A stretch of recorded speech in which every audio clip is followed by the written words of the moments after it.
Something didn't sit right. It was one of those shifts that start off slow but carry a strange kind of tension in the air, like the hospital walls themselves were holding their breath. You ever get that feeling that something's off, but you can't quite explain why? That was the kind of day Nurse Jenna found herself in. A day she'd remember for the rest of her life. She walked into room 214 expecting just another patient, just another routine check. But one look, just one glance into the patient's eyes, froze her mid-step. They weren't sick. They weren't in pain. They were terrified. And then something else. Something no one could put into words. That moment would spark a chain of events that would upend everything the hospital thought it knew about its staff, its patients, and the very idea of identity. What the DNA results revealed would leave an entire medical team in stunned silence, and you, viewer, are about to find out exactly why. But hold on, before we dive headfirst into this roller coaster, let me ask you something real. Have you ever felt like the world isn't what it seems? That behind the sterile, bright white glow of a hospital corridor or the friendly smile of a nurse, there's a secret just waiting to be unearthed? We watch medical dramas, true crime shows, and viral TikToks not just for the story, but because deep down, we're hunting for something real, something that makes us feel like the truth is more bizarre than fiction. Well, today you're in for that kind of story. The kind that starts quietly, like a whisper in your ear, and slowly builds into something that grabs you by the chest and doesn't let go. I promise you, if you've clicked on this video, you're going to get the answer you're searching for. But more than that, by the time this story ends, you'll be asking questions you never thought to ask. About truth. About family. About fate. Let's set the scene properly. We're in a mid-sized hospital in Kentucky. Nothing too flashy, not a giant trauma center, just the kind of place where life and death trade spaces on a schedule. The nurses know each other by name, the patients are often local, and everything moves at a rhythm of routine. That's what makes this so shocking. Because when chaos erupts in a place designed for order, everyone notices. Our key character, Nurse Jenna Parker, is no rookie.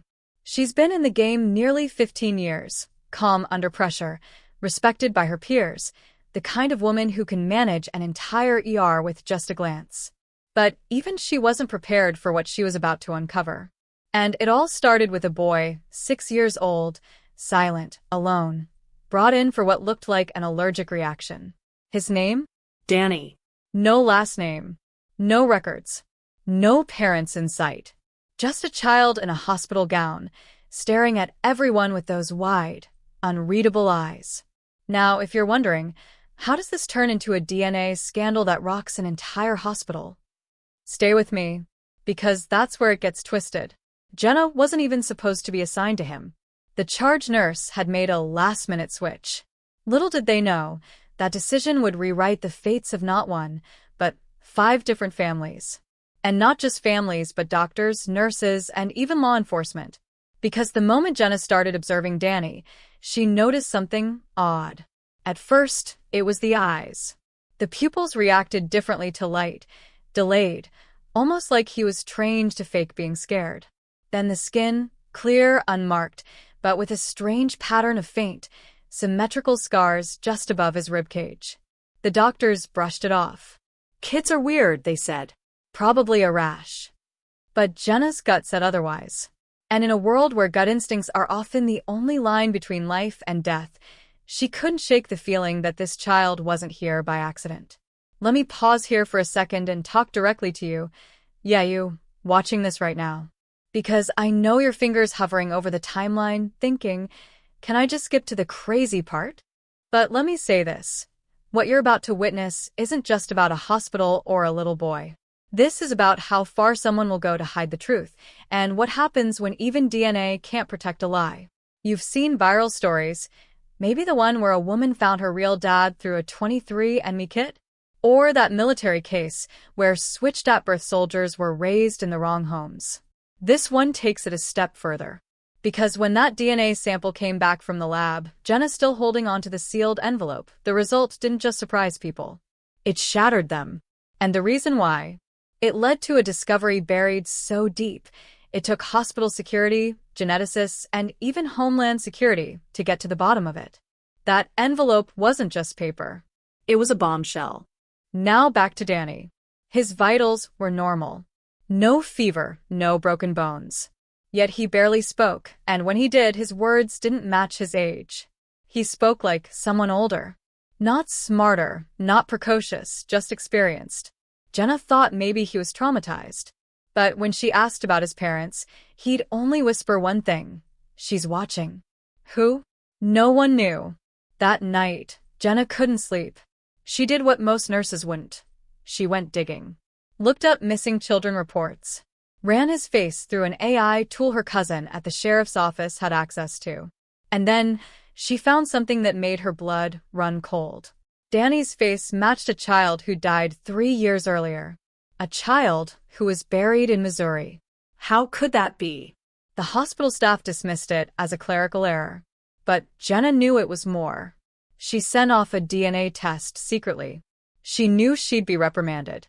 Maybe even fired. But she needed to know the truth. And here's where things started spiraling. You've probably heard of hospitals getting sued for wrongful diagnosis. But what about wrongful identities? What about children who aren't who they say they are? Not because they're lying, but because someone else made them lie. This story cracks wide open the terrifying possibility that you could be someone else entirely and never even know it. That your entire identity could be constructed. And when that DNA test came back, the results didn't just disprove Danny's identity. It connected him to a person who had full security clearance at the hospital. A person who had direct access to restricted medical records. A person who had a history of tampering with patient files and was on shift that same night. That's right. The boy's DNA matched someone who worked there. And not just worked there. Someone who had been present at 3 other incidents involving missing children and reclassified patient records. Are you starting to feel that knot in your stomach? That's not just curiosity, it's instinct. Because we're not just dealing with mistaken identity here. We're dealing with a network. And Jenna, brave, stubborn, relentless Jenna, was walking right into it without knowing the full danger. What she didn't realize was that someone inside the hospital was watching her every move. Security cameras were wiped. The boy's room changed without her being notified. And when she tried to bring it up to the board, she was told to take a few days off for her mental health. That's when she knew this wasn't just a glitch in the system. This was the system. Look, I know we live in a time when it's hard to believe what's real anymore. Deepfakes, data leaks, fake profiles, hidden cameras. We're surrounded by layers of unreality. But what happened in this hospital is 100% real. Verified. Documented. And for legal reasons, some names have been changed, but the truth hasn't. And you, right now, are about to see how deep it goes. You'll see how a nurse's curiosity exposed something darker than anyone was prepared for. A child that wasn't supposed to exist. A staff member with a second life. And a DNA test that wasn't just shocking, it was forbidden. But before I take you there, before I show you what Jenna did next, you need to remember this name. Dr. Evelyn Marks. You haven't met her yet, but you will. And when you do, everything you think you know about the story is going to flip upside down. Because it turns out, Danny wasn't the only one with secrets in his blood. Just days before the incident with Danny unraveled everything, Nurse Jenna Parker was juggling what most would consider an already overwhelming life. Between back-to-back 12-hour shifts, mentoring new nursing residents, and caring for her aging father at home, who was recently diagnosed with early-stage dementia, Jenna had found herself teetering on the edge of burnout. Her world was a carousel of fluorescent lights, beeping monitors, and late-night reheated takeout. And yet, for all the chaos, she took comfort in the order of it. She knew where everything was supposed to go, how each patient's chart told a story, and how routines made sense in a world that otherwise didn't. That's why the moment something felt out of place, it struck her harder than most. Jenna wasn't just a nurse, she was a pattern watcher, a listener, and most importantly, she noticed things others overlooked. That's why what happened next couldn't be explained away as coincidence. Her colleagues always said Jenna had a kind of sixth sense when it came to people. She could spot a false smile from across the ER and detect lies hidden behind polite words. But even Jenna had her blind spots, namely Dr. Evelyn Marks. Charismatic, brilliant, and respected, Dr. Marks was the hospital's leading pediatric geneticist and had been working on a quiet but ambitious research project involving inherited trauma markers in children. While most of the staff didn't quite understand the science behind her work, they knew one thing: Evelyn was always 3 steps ahead of everyone else. Jenna had even collaborated with her on a few cases, finding the woman intimidating but undeniably competent. They weren't friends, per se, but their relationship had a mutual respect that bordered on admiration. That's what made it so confusing when Jenna started noticing that Dr. Marks was suddenly interested in cases outside her specialty, particularly those involving unaccompanied minors. At first, it seemed harmless, until the same set of notes and medical codes began appearing in 3 unrelated cases, including Danny's. The first strange case came just 2 weeks before Danny arrived. A baby girl had been dropped off at the ER by a man claiming to be her uncle.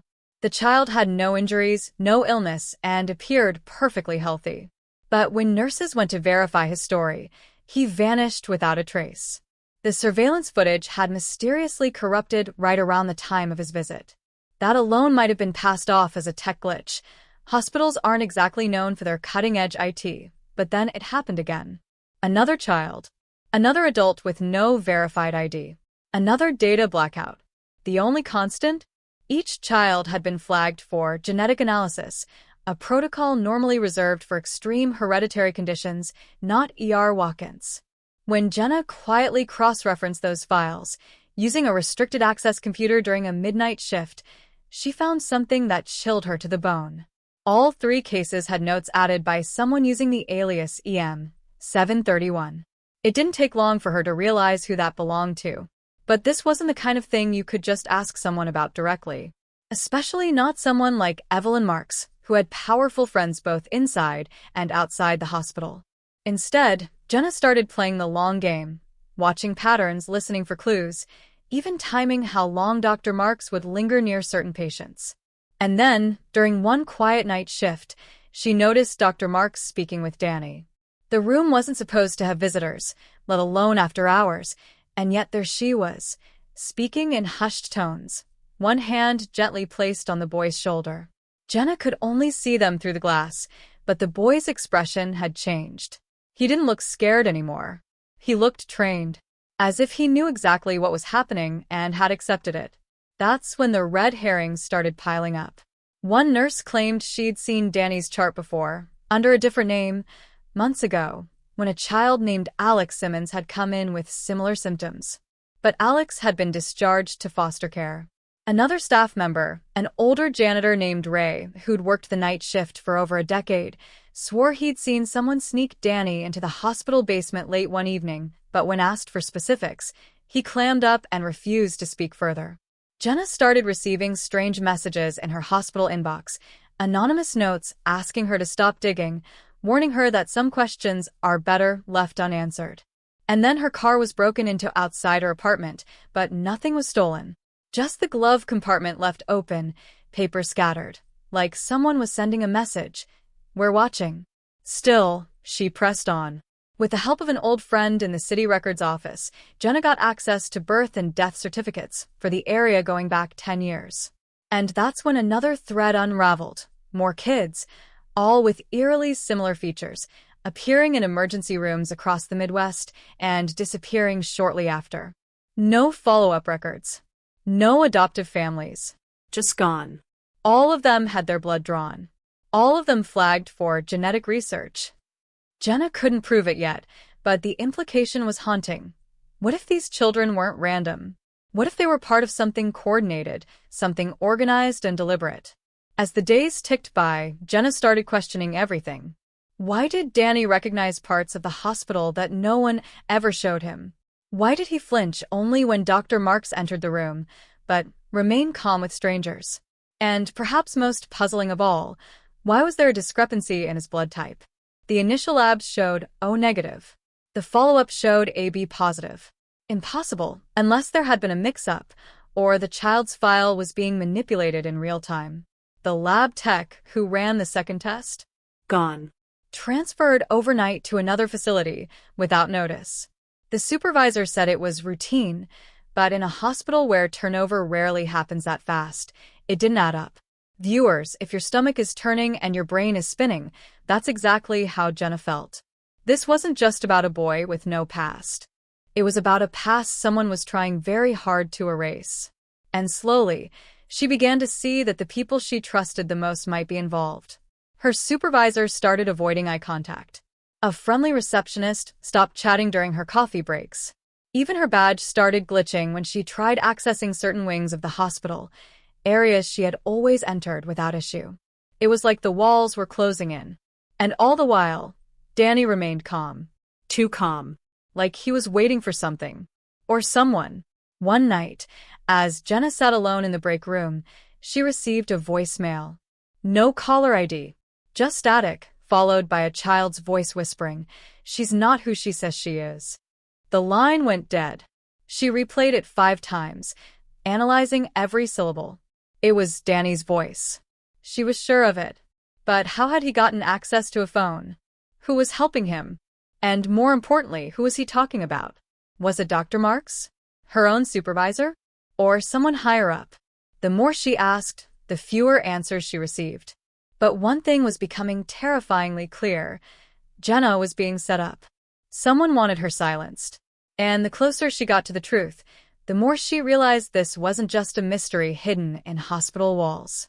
This was a cover-up that extended far beyond anything she'd ever imagined, possibly reaching into government contracts, private biotech firms, and experimental trials that had never been approved by any ethics board.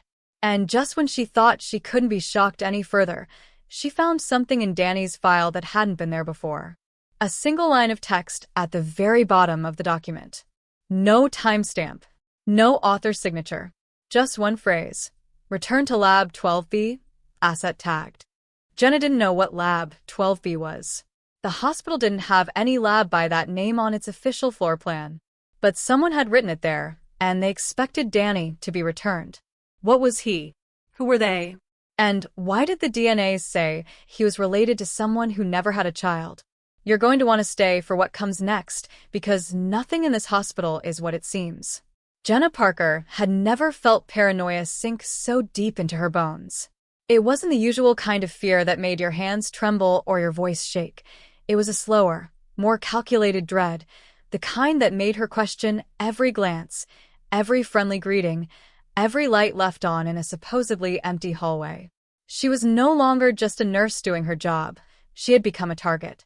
After discovering the note in Danny's file, "Return to Lab 12B, asset tagged," Jenna knew she was stepping into territory few were meant to know about. She kept her discovery to herself for a full 24 hours, hoping that maybe, just maybe, she had misread the meaning. But then, as if her very thoughts had been overheard, Danny vanished. It happened in the middle of her scheduled shift change. She'd just returned from grabbing coffee, the kind of cheap, bitter brew that barely passed as drinkable, only to find Danny's room completely empty. No patient. No bedding. No chart. No digital login. The entire entry was wiped from the system, as if the boy had never existed. When she asked the nurse on duty what happened, she got nothing but a blank stare and a dismissive shrug. Room was reassigned, was all the woman said, turning quickly to avoid further questions. Jenna knew this wasn't an accident. She rushed to the security office, demanding to review the hallway footage, but there was none. The cameras, they claimed, had been offline for scheduled maintenance, though no one could show her a work order. Every move she made to trace Danny's whereabouts was blocked. The silence wasn't just unsettling, it was deafening. Desperate and increasingly isolated, Jenna turned to the only person she thought she could still trust, Ben Holloway, an IT technician who had worked in the hospital's lower floors for nearly a decade. Quiet, nerdy, and socially awkward, Ben had always had a soft spot for Jenna, once patching her tablet for free when hospital maintenance claimed it was beyond repair. He was the kind of guy who noticed everything but said very little. When she found him in the server room late one night, she didn't hold back. She told him everything. Danny, the strange lab reference, the missing footage, the deleted files. He didn't say a word for a long time. Then he simply nodded, handed her a small flash drive, and said, "You didn't get this from me." The flash drive contained a few corrupted logs and one unencrypted video file. What Jenna saw left her breathless. Grainy footage from what appeared to be an unauthorized body cam, possibly smuggled by a staff member, showed a young boy, unmistakably Danny, in a room that looked nothing like the pediatric ward. The walls were sterile and colorless, the lighting harsh and cold, and in the background, multiple monitors displayed genetic sequencing data, all with time-stamped overlays from earlier that week. But the most haunting part wasn't what Danny was doing. It was what someone else was saying. A voice, calm, clinical, and disturbingly familiar, echoed through the room. Subject 14C appears to be stable. Begin Phase 3 at 0400 hours. Make sure Dr. Mark signs off this time. Jenna paused and replayed that clip, her stomach twisting. Subject 14C. Danny wasn't just a patient. He was part of an experiment. And someone high up, possibly even Evelyn Marks herself, was behind it. She wanted to confront Dr. Marks immediately, storm into her office, and demand answers. But Ben stopped her. "You're not seeing the whole board, Jenna," he warned. "There's more than one player in this game." That's when he revealed something that made Jenna's world tilt on its axis. Months earlier, Ben had intercepted internal emails flagged by the hospital's firewall. One in particular was routed from a military contractor, Revelis Biotech, a private firm specializing in gene editing and behavioral conditioning, primarily for advanced intelligence operations. One of the test case IDs matched Danny's lab tag. Jenna was floored. How deep did this go? Was this hospital just a front? Were these kids being bred or modified for something beyond medicine? Before she could even begin to process the horror, the flash drive disappeared. She had left it hidden in her locker behind a loose panel, wrapped in sterile gauze. But the next day, it was gone. Nothing else had been touched. No sign of a break-in. Just the drive, erased from existence like every other piece of evidence. That same evening, she found a folded note shoved under her windshield wiper. "You've seen enough. Walk away while you still can." No name. No return address. Just that short, chilling warning. For a brief moment, Jenna considered it. She had already risked her job, her reputation, maybe even her life. But then she remembered Danny's eyes, that flicker of something more than just fear or sadness. It was awareness, a plea for help. And she couldn't abandon that now. To make matters worse, her father's condition took a sudden and unexplained turn. The mild cognitive lapses that were manageable last week had now evolved into full-blown disorientation and slurred speech. Jenna brought him in for tests, only to find that his regular file had been altered. Medications he was never prescribed were now listed on his chart. Neurology claimed he'd been part of an experimental trial for degenerative conditions, but Jenna had never signed any such consent form. Had her father become collateral damage in a warning meant for her? It seemed every time she tried to pull away from the web, it tightened around someone she loved. Through all of this, there was one person who seemed unusually eager to help. Dr. Anthony Lane, a new pediatric resident who had transferred from a hospital across the state just 3 months ago. He'd shown concern about Danny's case early on and casually mentioned to Jenna that he didn't trust how Dr. Marks was handling certain files. At first, Jenna welcomed the help. But the more they spoke, the more certain things didn't add up. His resume listed awards that didn't exist. His old hospital had no record of his employment. And when she called one of the references on his CV, the line had been disconnected.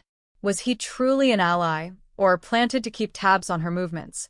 Then, just as she was about to confront him, he vanished from the hospital roster. His badge deactivated. His locker emptied. And that same night, someone used her login credentials to access the restricted gene sequencing wing, triggering an internal investigation that now had her under suspicion for unauthorized access. It was the perfect trap. All the while, the whispers in the hallway grew louder, and the once familiar faces around her began to look like strangers wearing masks.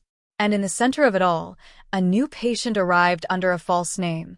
A girl no older than Danny, with the same deep, observant eyes and a medical bracelet that bore a chilling label. Asset 15D. What happened to Danny was just the beginning. Jenna didn't sleep that night. Every time she closed her eyes, she saw Danny's blank hospital bed and the cold, unblinking stare of the new girl, Asset 15D. Something about her was haunting, not just because she looked like she'd already seen too much for someone her age, but because of the subtle familiarity Jenna couldn't quite place. The child never spoke, not to the nurses, not to the doctors. She just sat quietly in her room, eyes locked on the door like she was waiting for something or someone. Jenna knew better than to ignore the gnawing sense of dread tightening in her chest. She needed to figure out what connected these children, what the hospital was hiding, and who else knew. But before she could begin to unravel that next knot, someone else Jenna loved became entangled in the conspiracy, and this time, it struck closer than she ever imagined. It was a Sunday morning, cool and gray, the kind where the wind seemed to whisper secrets through the trees. Jenna had just returned from checking on her father, who was now under observation at a private facility she personally selected after pulling him from the hospital. She had to get him out. Whatever was happening at Fairview Memorial was spreading like a virus, infecting everything it touched. She was sure they'd tampered with his file, maybe even his medication, and her trust in any part of the system was gone. But just as she was pulling into her apartment parking lot, her phone buzzed with a message that nearly made her drop the device onto the floorboard. It was from her sister, Mallory. Mallory was the last person anyone would expect to get involved in anything remotely dangerous. A third-grade teacher in a quiet suburb, married with 2 young kids, Mallory lived a life of steady routines and gentle structure. She barely even watched the news. But the message she sent was jarring. "Jen, why did someone leave a file outside my door with your name and a picture of a boy in a hospital bed? What's going on? Should I be worried?" Jenna's heart skipped. She didn't even respond. She drove straight there, barely stopping at red lights, her mind spiraling. She knew this wasn't a coincidence. The people behind this, whoever they were, had started circling her family. The threat was no longer subtle. It was becoming public, aggressive, and deliberate. The file Mallory found was thin but heavy with implication. It wasn't just a random image or a recycled chart. It was a complete patient profile, though stripped of all identifying details except one, Jenna's name listed as the assigned overseer. The boy in the picture wasn't Danny. It was someone else, someone younger, who looked eerily like her nephew, Tyler. The resemblance was uncanny, and Jenna had to steady herself as she scanned the profile. There were DNA markers, test schedules, experimental treatment notes, but the most horrifying part was the word printed at the top of the form in bold red letters: "Stage 4 replication imminent." It didn't make any sense. Was it a warning? A clue? Or worse, were they trying to replace someone? Jenna knew now that the people involved weren't just collecting data or experimenting on random subjects. They were targeting specific genetic lines, specific families. And if her family was being dragged into this, then the operation had reached further than she could ever have imagined. This wasn't just about Fairview Memorial anymore. This was about control, identity, creation, maybe even replacement. But why her? Why her family? And who else was on that list? To make things worse, Mallory confessed something that made Jenna's blood run cold. "I didn't want to scare you," she said, lowering her voice even though they were alone in her kitchen. "But last week this man came by the school. He said he was doing a background check for some new government-funded education grant. But he didn't ask me about my classroom. He asked about you. Where you grew up, whether you had any medical conditions as a child. I thought it was weird, but I just figured maybe it was some insurance thing. I didn't want to worry you with more drama." Jenna felt like the air had been pulled from the room. These people weren't just watching her, they were rewriting her history. Back at the hospital, the new girl, Asset 15D, suddenly collapsed during routine blood work, triggering an emergency lockdown. Jenna wasn't on shift but received an anonymous tip through her encrypted messaging app, one she only used for internal whistleblower communication. The message was simple but chilling. "She knows more than she should. They'll silence her before she talks. Get to the lower labs. Check sublevel archives. File ID: Echelon Blue." The name meant nothing to Jenna, but it was the first actionable lead in days. She rushed back to the hospital under the guise of covering an extra shift and used Ben's old credentials, still miraculously active, to access the sublevel she had only heard rumors about. Most hospital staff didn't even know it existed. There were no patients down there. No visitors. Just sealed doors, cold lighting, and the low hum of servers that seemed to stretch into infinity. What she found there didn't just contradict everything she thought she knew, it shattered her understanding of reality. Within a dusty cabinet, behind 3 false panels, was a set of analog documents that had never been digitized. Inside were photographs, handwritten test logs, and incident reports going back more than 20 years. The first entry? A baby girl marked as Subject Z1. The picture, though faded, unmistakably showed a newborn with Jenna's last name and her birthday. According to the file, Jenna Parker wasn't just a nurse at Fairview. She was one of the earliest trials. A prototype. The girl in the mirror she thought she knew, had trusted every day, might have been engineered. Raised to believe she was ordinary. But if that was true, then who were her parents really? What was her true origin? And how many more like her were out there, walking through life with no idea they were part of something far more terrifying than a hospital experiment? But before she could take the file and escape, the overhead lights flickered, and everything went black. The emergency lights sputtered on with a weak, flickering glow that cast long, jerking shadows across the floor of the sublevel archives. Jenna stood frozen in the middle of the room, one hand still clutching the edge of the metal cabinet, the other gripping the now half-open file that had just upended her sense of identity. The silence was too thick, too sudden. Not the kind of silence that came with a routine power outage, but a calculated one. Artificial. Choreographed. She looked up toward the far end of the corridor, where the red emergency exit sign buzzed faintly, barely cutting through the darkness.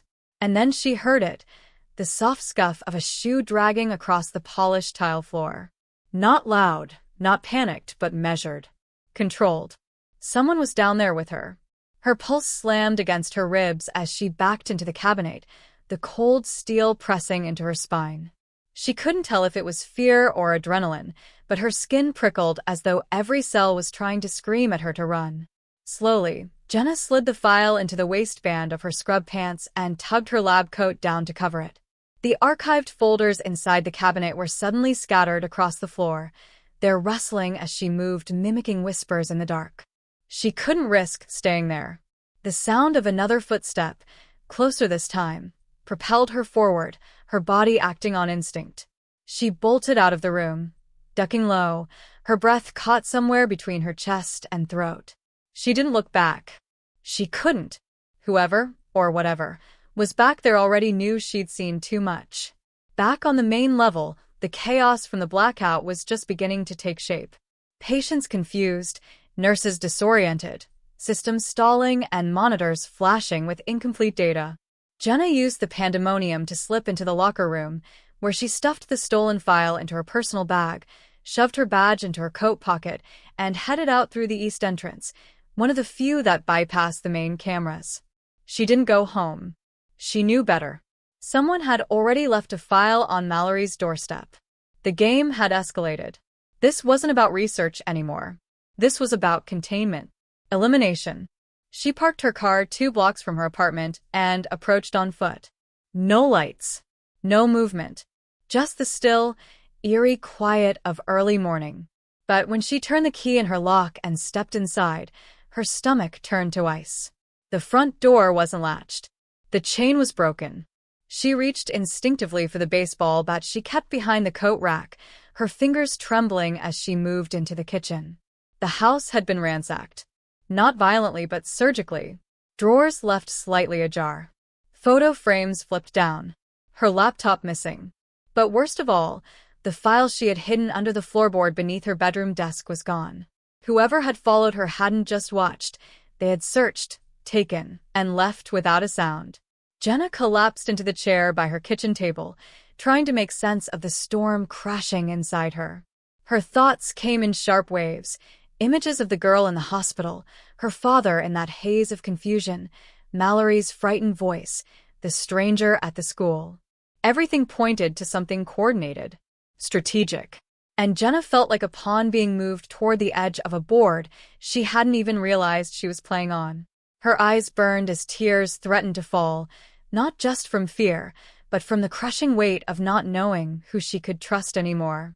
Her memories, her family, her identity, it all felt like it had been built on a foundation of lies. She turned on her old backup phone, the one she hadn't used since nursing school. It only had one number saved in it, a contact labeled "if it gets bad." She had never told anyone who it was. Not Ben. Not Mallory. No one. She tapped the message app and typed, "I think they're onto me. I need out. Now." She hit send and sat in silence, waiting. 5 minutes passed. 10. Then came the reply. Too late. You were compromised last week. Don't go back to work. They know where you live. That was it. No name. No instructions. Just a dark confirmation that whatever line Jenna had crossed, there was no walking back. And just when she thought it couldn't get any worse, her phone rang. Her personal one, not the burner. The caller ID displayed a number she didn't recognize, but the location read, Fairview Pediatrics. A hospital line. Her breath caught in her throat as she answered, her voice barely above a whisper. Hello. The voice on the other end was young. Shaky. Male. They took Danny, he said. I saw them move him downstairs, past the surgical floor. He wasn't awake. They said something about a phase reset. Jenna's legs gave out as she slid to the floor. The call disconnected, and she was left staring at the phone screen, feeling the ground disappear beneath her. She had been wrong. This wasn't just a conspiracy. This was an operation, and the next move was already in play. The rain came down in sheets as Jenna stood in the dimly lit parking garage beneath the hospital, her eyes locked on the entry keypad near the employee service door. She hadn't used this entrance in weeks, not since security protocols had changed and access was limited to the highest clearance staff. But tonight, she had a new badge, one she'd found slipped under her windshield with no note, no return address, nothing but a paperclip holding it to a printed hospital ID. Dr. Linus Craig, Department of Genetics. The name was unfamiliar, but the clearance was real. She didn't know whether to feel relieved or terrified. Still, she had no other option. If what the caller said was true, and Danny had been taken for some kind of experimental procedure, she had less than an hour to stop it. She keyed in the code, held her breath as the lock beeped, and stepped inside, unaware that the real storm wasn't outside. It was already waiting for her within the walls she once trusted. Inside, the hospital was still running on partial backup power. Hallways flickered with half-dead lights, and most of the staff had been sent home until the system was fully restored. Jenna moved quickly, using side routes and stairwells to avoid the main floors. She had memorized the layout back when she was still a nurse here, but tonight she wasn't just a nurse. She was an intruder. And then, just as she reached the genetics lab on the lower level, she froze. The door was already open. Inside, standing in front of the flickering monitors and file cabinets, was Dr. Ellison, the head of pediatrics and someone Jenna had once idolized. Her heart sank as she saw him holding a file in his gloved hands. He looked up, startled at first, then oddly calm. I thought you might come, he said quietly, not surprised in the least. You were always curious. That's what made you valuable. Jenna's voice cracked. Where's Danny? What are you doing to him? Ellison sighed, like a parent disappointed in a child. It was never about Danny. Not really. It was always about you. The words didn't make sense. Jenna stepped back instinctively. Me? Ellison nodded slowly and walked toward her, holding up the file. This is your real chart. The one that never made it into the hospital's main system. You were part of our program years ago. A Phase 1. The first of your kind. Don't you ever wonder why you could pick up on genetic abnormalities with just a glance? Why you notice things others missed? Jenna stared at him, her mind rejecting everything it was hearing, but the pieces were starting to rearrange themselves. Her uncanny ability to spot inconsistencies, to detect minute biological signs in her patients, it had always felt like instinct, but now it sounded like design. She grabbed the file from his hands and flipped it open. It wasn't just her name on the documentation, It was her original medical intake form from when she was 7. Facility name, Peregrine Research Foundation. It wasn't a clinic. It was a classified research site. Her hands trembled as she read the notes in the margin. Subject demonstrates visual cognitive anomaly detection. Recommend long-term field integration. You are placed here for observation, Ellison said, his voice almost sympathetic now. We had to see if long-term immersion would enhance or dilute your skill set.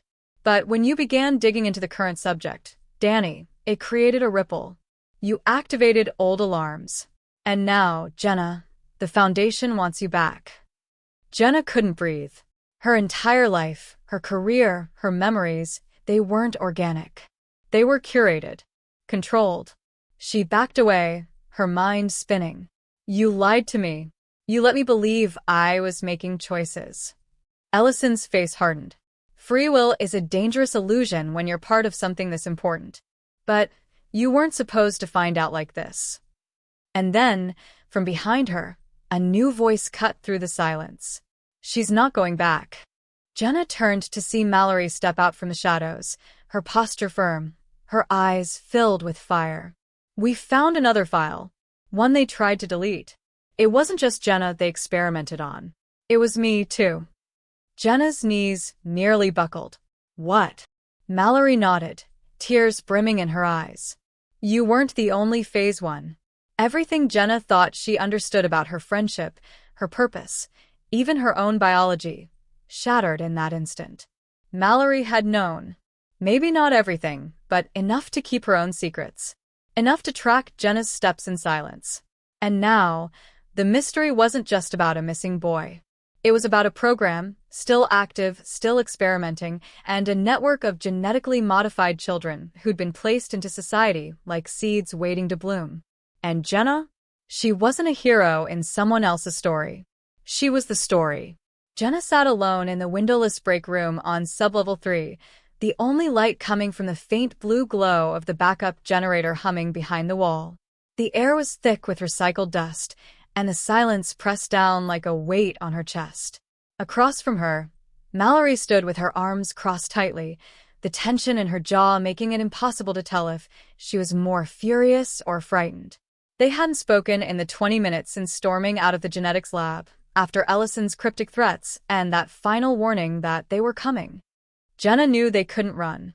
They wouldn't make it far, not when she'd just learned her whole life had been monitored from the shadows. But what was worse was the unbearable truth swelling in her chest. If she was part of an experiment, then so was Mallory, and if that was true, then maybe her mother, the woman who raised her with such warmth and grit, wasn't really her mother at all. She wanted answers. Real ones. And there was only one person left in her life who might know more than she ever let on. With her fingers shaking, Jenna dialed the number burned into her mind since childhood. Her mother answered on the third ring. Sweetheart? Is everything okay? You sound. Jenna's voice broke. Don't lie to me. Not now. I need you to tell me the truth. Were you ever at Peregrine Research? Do you know who my real parents are? There was a pause. A long, aching silence that said more than any words could. And then, her mother's voice returned, softer, lower. You need to come home. When Jenna arrived hours later, after avoiding 3 separate black SUVs parked at the perimeter of the hospital campus and switching phones twice, her mother was already waiting by the door with an old, beat-up leather box in her lap. No hugs. No words.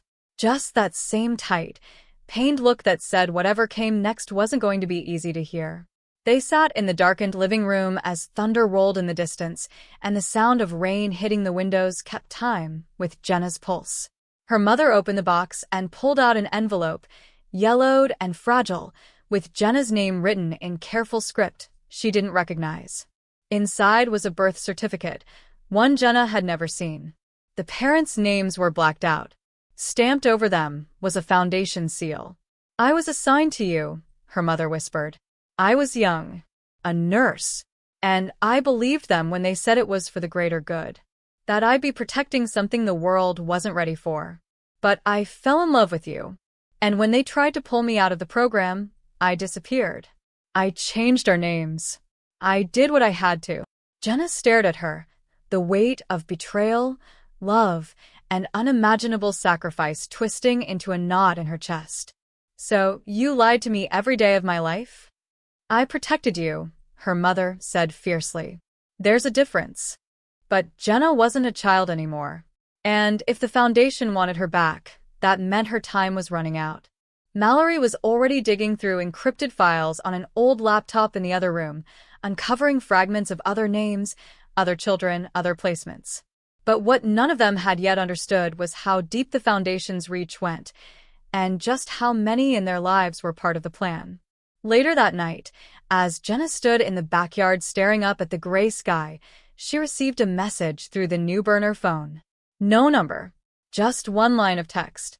"We know where your real mother is. We'll trade you her location for your silence." It was a cruel ultimatum. Stay silent, disappear again into a lie, and finally see the woman who gave birth to her, or keep fighting and risk losing everything, including Mallory, including Danny, including the only semblance of family she had left. She didn't know what hurt more, the idea that she might be abandoning the truth for personal closure, or that she was now forced to choose between one part of her identity and the other. There was no right decision, only the one that would haunt her the least. Inside, Mallory found something new, something terrifying.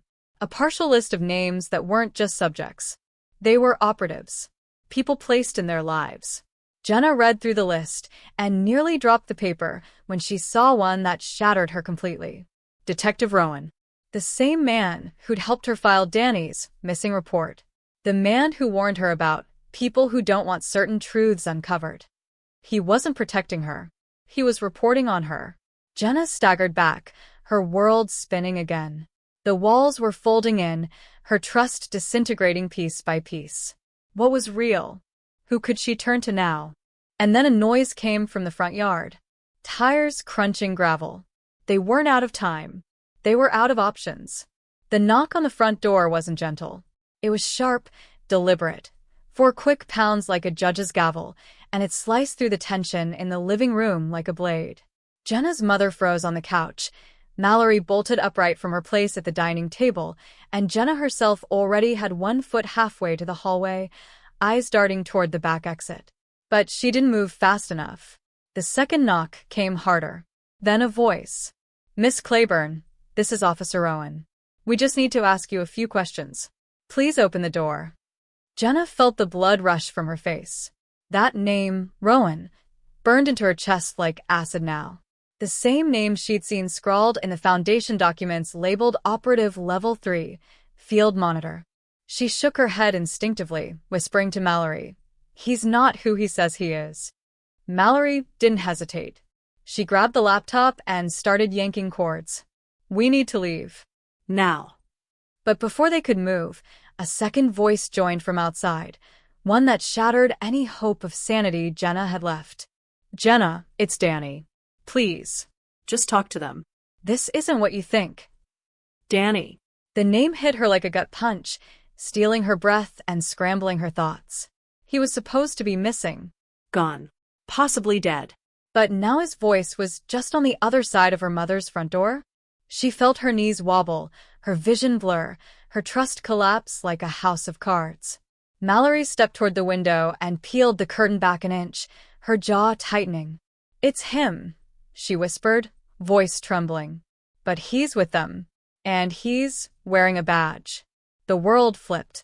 Danny, the one person she had risked everything for, the one who'd always said he wanted to get out, to expose the system, to start over, was now standing side by side with Officer Rowan, like some perfectly placed chess piece moved into striking position.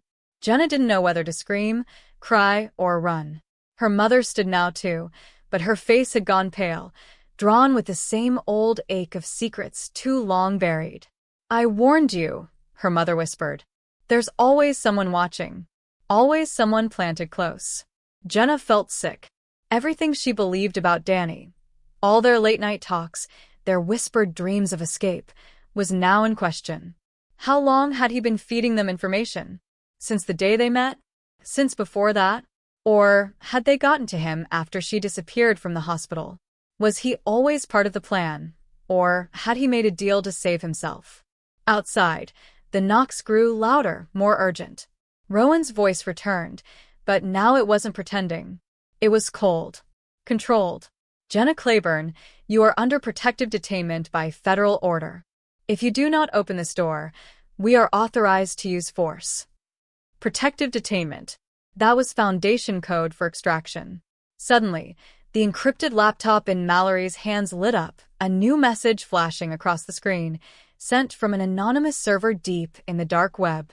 The sender ID was a string of numbers and letters, but the message was clear. You're not the only one. There are 73 more. Scattered. Monitored. Each with a different caretaker. The Foundation is activating the next phase. Run. Mallory looked at Jenna, her hands ice cold around the machine. This isn't just about you, she whispered. It's all of us. That was the moment it truly hit Jenna. She wasn't just some scientific anomaly. She was part of a project, a generation of engineered individuals, watched, raised, manipulated by a web of control that spanned across hospitals, schools, law enforcement, and government agencies. This wasn't a secret experiment. It was a full-blown operation. And the walls weren't just closing in on her. They were closing in on every one of them. Every person who didn't know what they really were. She turned to her mother, tears blurring her vision. You knew this went deeper, didn't you? Her mother nodded slowly, but the grief in her face was unbearable. They told me if I said anything, they'd wipe everything. You. My memory. My life. So I stayed quiet. But they're not stopping this time. They're making their move. The door shook. A battering ram was being assembled outside. There were more voices now, more movement. Shadows dancing across the windows as agents surrounded the house. Jenna turned to Mallory and grabbed the laptop, her decision made. We have to go. We find the others.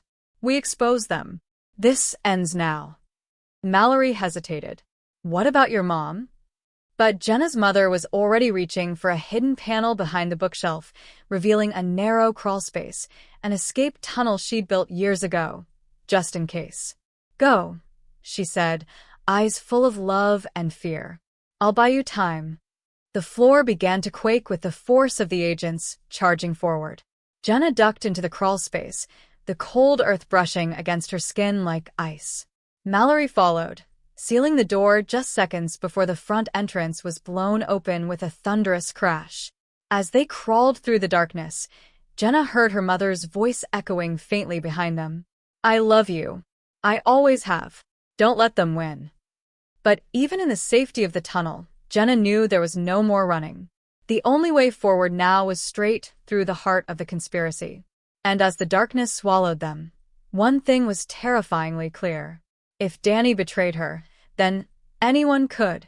They arrived at the old asylum just after midnight, the bitter wind slicing across their faces as they climbed the rusted fence surrounding the property. The place had been condemned for decades, allegedly abandoned after fire in the late 90s, but Mallory's decrypted file had led them here. Coordinates, schematics, all pointing to one place, Blackwood Institute.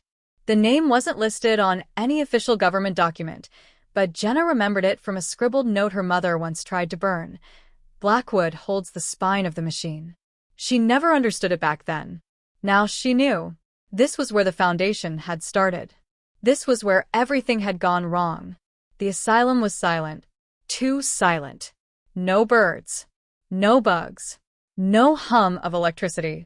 But once inside, the deception peeled away like old wallpaper. Beneath the surface, the building pulsed with hidden life, faint vibrations in the walls, muffled voices echoing through vents, the sterile hum of servers buried behind reinforced doors. This wasn't an abandoned facility. It was a fully operational nerve center, camouflaged in ruin.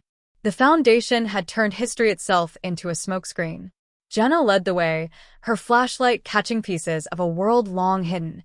Faded patient records that weren't patients at all, surveillance files with her name and dozens of others and photos, rows of them, of children from different cities and different eras, each labeled with a date and a subject ID. Most were stamped with a red mark, terminated. Others, like hers, were marked active. There were more survivors out there. She hadn't just been one anomaly. They had cultivated anomalies, shaped them, tested them, tracked them.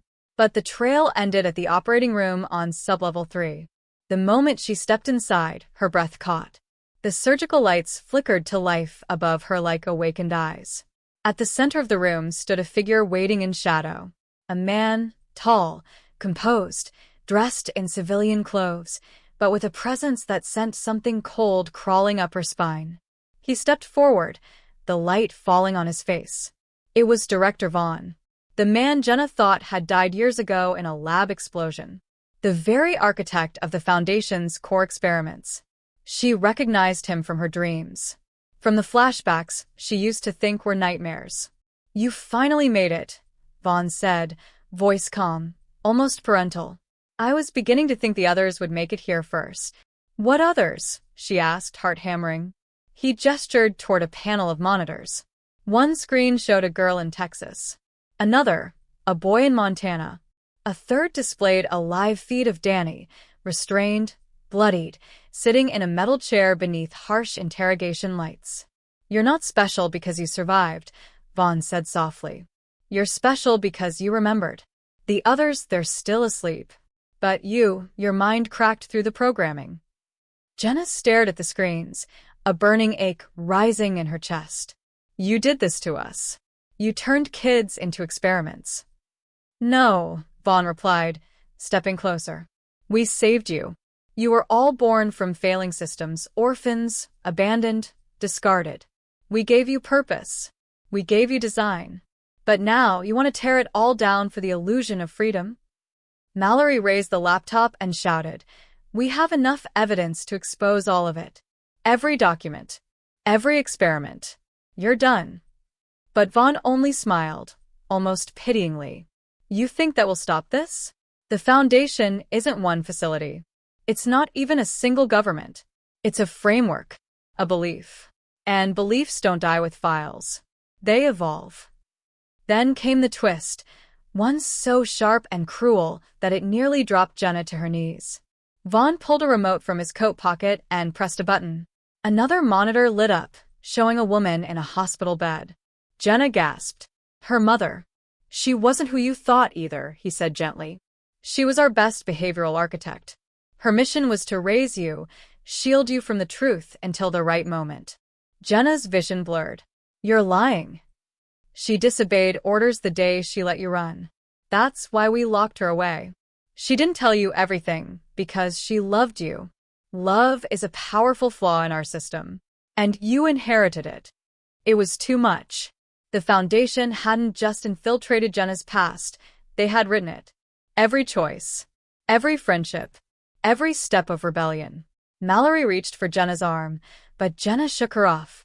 This had to end. She moved toward Vaughn, pulled a blade from her coat, and pressed it against his chest. "Where are the others like me? Give me their locations." But Vaughn didn't flinch. "You already know. You feel them, don't you? That tether. That synchronicity. You're the key now, Jenna. Not the files. Not the tech. You." Before she could react, the screens shorted out, alarms blared, and the facility plunged into chaos. Someone else had triggered a breach. The Foundation wasn't just being exposed, it was being attacked from within. Vaughn backed away, laughing. "Too late. You opened the door. Now, let's see who steps through." Then he was gone, vanished into a hidden corridor before they could stop him. Jenna and Mallory escaped into the storm outside, barely ahead of the facility's lockdown. But something had changed. The conspiracy was no longer hiding in the shadows. It had fractured. And somewhere, others like Jenna were waking up, ready to fight. But just before the building disappeared behind them, a final alert echoed from Mallory's laptop. A new message. This time, not from a stranger, but from Jenna's own system. Her encrypted ID. Subject 1A has reached consciousness. Initiating Phase 0. Jenna froze. She wasn't Subject 9. She was the first. And someone had just reactivated her. The final days unfolded in silence. Not the kind that comes with peace, but the heavy, expectant silence of a world holding its breath. Jenna watched the sun rise over the Appalachian foothills, far from the chaos that had swallowed Blackwood Institute and the Foundation's other hidden facilities. The files Mallory released caused an uproar on social media, trending across YouTube and TikTok, sparking debates on news networks and igniting threads on Reddit and X with hashtags like #FoundationFiles, #SubjectZero, and #TruthLeak. People wanted answers, demanded investigations, and some even denied the footage as deepfake conspiracies. But the ones who had always known something was wrong, the ones who felt it deep in their bones, recognized what they were seeing. They weren't alone. They never had been. And now the world did too. But even as the truth began to spread, Jenna understood that exposure wasn't the end. It was just the beginning. The Foundation had collapsed, but its remnants remained, fractured, scattered across private labs, rogue agencies, and political operatives desperate to rewrite the narrative. The machine hadn't been destroyed. It had simply been unplugged, waiting for someone brave or foolish enough to reconnect it. And that someone might still come. Vaughn was never found, though a few images surfaced online, grainy and distorted, showing someone who looked just like him boarding a diplomatic jet under a different name. A ghost now, but one with deep roots. If he was out there, he wasn't running. He was planning. Jenna stood on the precipice of her own decision, one that no algorithm could predict. She had the codes, final sequence keys embedded in her DNA, unlocked only after she survived the final breach. With them, she could track the last experiments, find every remaining subject, and dismantle the tech that once controlled them. Or she could rewire it, take the structure they built, and forge something new, transparent, accountable, a tool for healing instead of manipulation. But doing so would make her more than human. It would mean sacrificing whatever normal life she might reclaim. She could vanish into obscurity, live off the grid, and never look back, but the voices in her dreams, the fragmented memories of children like her, refused to let her rest. The real heartbreak came when she finally found her mother. The hospital room was sterile and forgotten, but the woman in the bed smiled with tear-filled eyes when Jenna walked in. She was lucid enough to speak for only a few minutes, long enough to say that everything she did was out of love, and long enough to admit that even love, when manipulated by power, could become another form of control. She died holding Jenna's hand, whispering her real name, a name Jenna hadn't heard since before the tests began. It wasn't on any file, not in any database. Just a memory, passed between two broken survivors in a room that smelled of bleach and regret. The funeral was quiet. Mallory read a poem. Danny, now safe and recovering, stood in the back, no longer shaking, but always watching. Afterward, Jenna burned the last copy of the original Foundation schematics on a hill overlooking the coast. It felt symbolic, but she knew better than to think anything truly vanished. Every system leaves a shadow. Every deleted file lingers somewhere in the code. But still, it mattered. This choice to let go of the past without forgetting it. Weeks later, a new video began circulating online. It wasn't viral yet, but it was gaining traction under the #ZeroSignal. It showed children laughing in a remote classroom, their eyes glowing faintly under infrared. No tags. No GPS. No metadata. But Jenna knew what it was. Someone had rebuilt part of the network. Not to weaponize it, but to shelter those like her, kids too far gone to return to normal society, but too human to be discarded. It wasn't a threat. It was a signal. A call to those who'd woken up and didn't know where to go. Jenna packed her bag that night and left without a word. No goodbye. No coordinates. Just a message uploaded to her channel, encrypted but traceable by those who needed it. In it, she spoke plainly, no special effects or jump cuts, no trending music in the background. Just her face, raw and unfiltered, looking straight into the lens. If you're watching this, you already know something's not right. The files were just the beginning. The real story is you. Your instincts. Your memory. Don't ignore what the world told you was impossible. And don't wait for permission. Find the truth. And when you do, protect it. The comments exploded. Theories, messages of hope, conspiracy reactions, even government bots trying to discredit her. But among the noise were others, real people. Survivors. Believers. Children of the machine who refused to be forgotten. Then the screen went dark. And somewhere, in a city whose name doesn't matter, a young girl with a faded scar across her temple stared at her reflection, her pupils glowing briefly under the flicker of the bathroom light. She touched her temple, smiled faintly, and whispered, "I remember." The story wasn't over. It had only just begun.